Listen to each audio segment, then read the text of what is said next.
Welcome back to News Talk. We'll go live to Manchester, New Hampshire at the bottom of the hour. Reporter Michael Lavers, a New Hampshire native, is on site for us to set the mood as Granite State voters cast ballots on this primary Tuesday, and we invite you to stick around for that. But right now, let's get back to our conversation with Northern Virginia Congressman Jerry Connolly.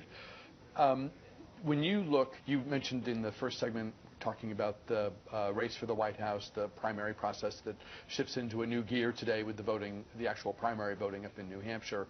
When you look at the enthusiasm Bernie Sanders has generated, when you look at the crowds that he's attracted on a regular basis, dating back to the very first days when it was really eye-popping for many that this socialist, who without the broad sort of personality, public profile that many other members of Congress have.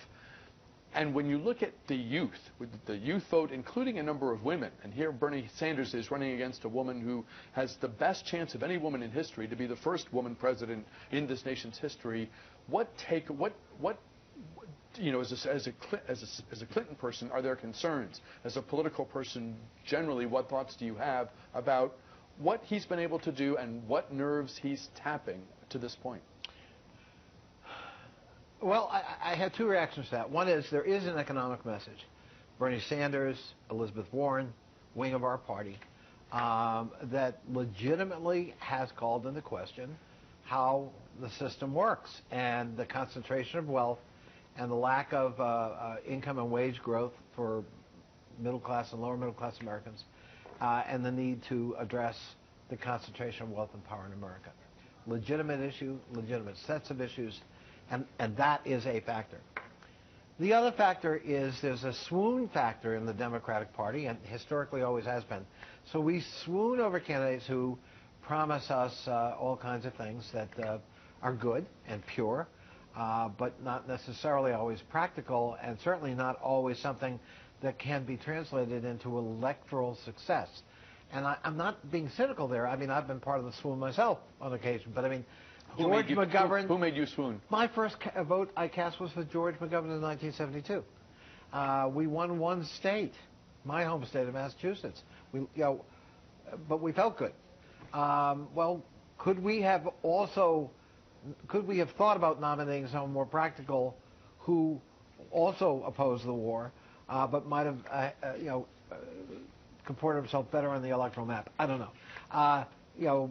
Gary Hart, John Edwards, Howard Dean, Bernie Sanders, and so I like Bernie, but does anyone really believe that this country is going to elect a 74-year-old socialist in November who calls for a political revolution in America?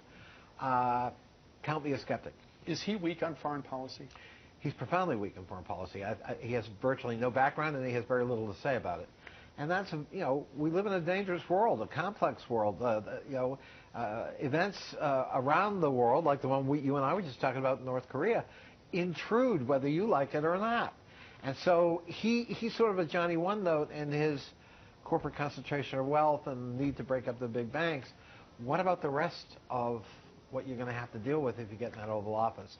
So I admire the fact that we're recruiting lots of new talent and young people in his campaign with that energy and enthusiasm. But this is a marathon, not a sprint, and this is all about somebody who's qualified to run the country day one. I think that the media and the political class have been late to the conversation about income inequality.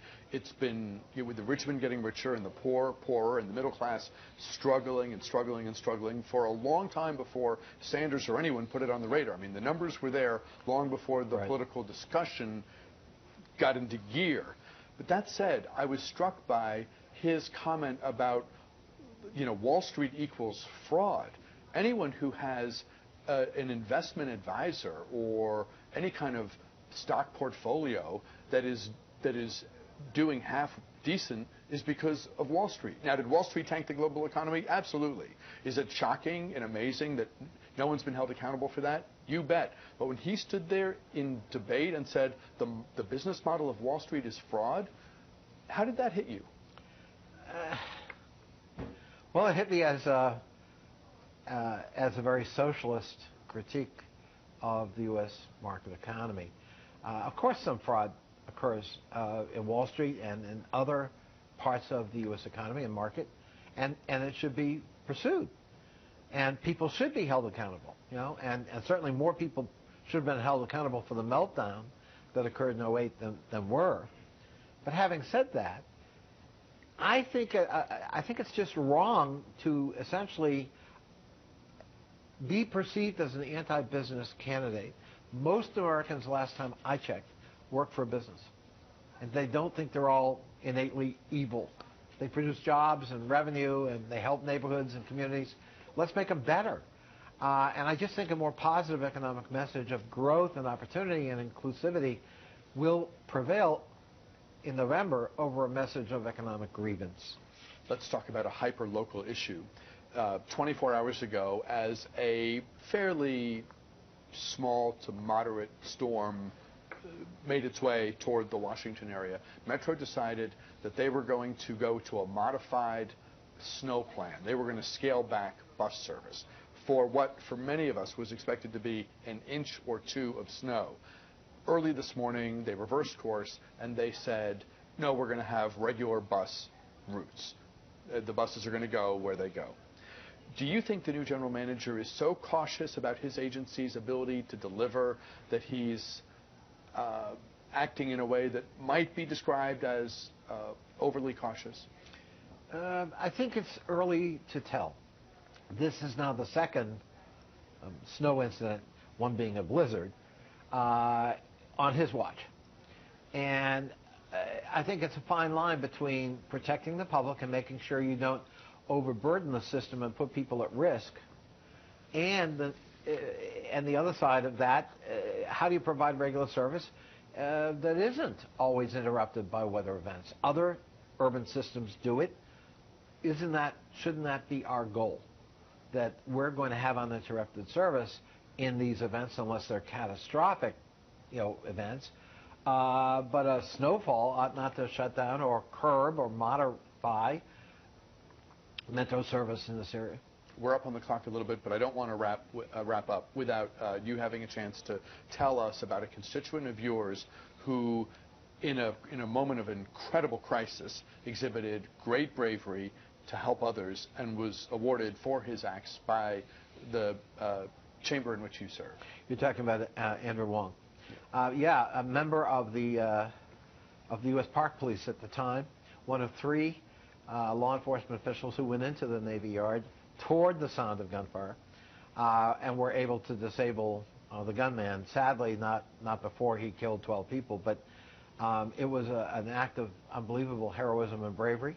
And of course, when I gave the medal to him the other day, his attitude was, I was just doing my job, which is always the attitude of heroes. They don't see themselves as heroic. They were doing what was the right thing to do. He's a young man, and his wife was there, and a very brave person. He now works for the U.S. Marshal Service, and we're proud of his service to both, and it was the least a grateful country could do. It's the job description, it's what the training would, I guess, require, and yet it's important to acknowledge this kind of act and action when it happens, because Absolutely. For many of us it's tough to imagine going, as you say, to the gunfire rather than seeking our own personal safety. Think about what that training and that moral fortitude takes. Yeah, it's a definite, it's an amazing example of really service.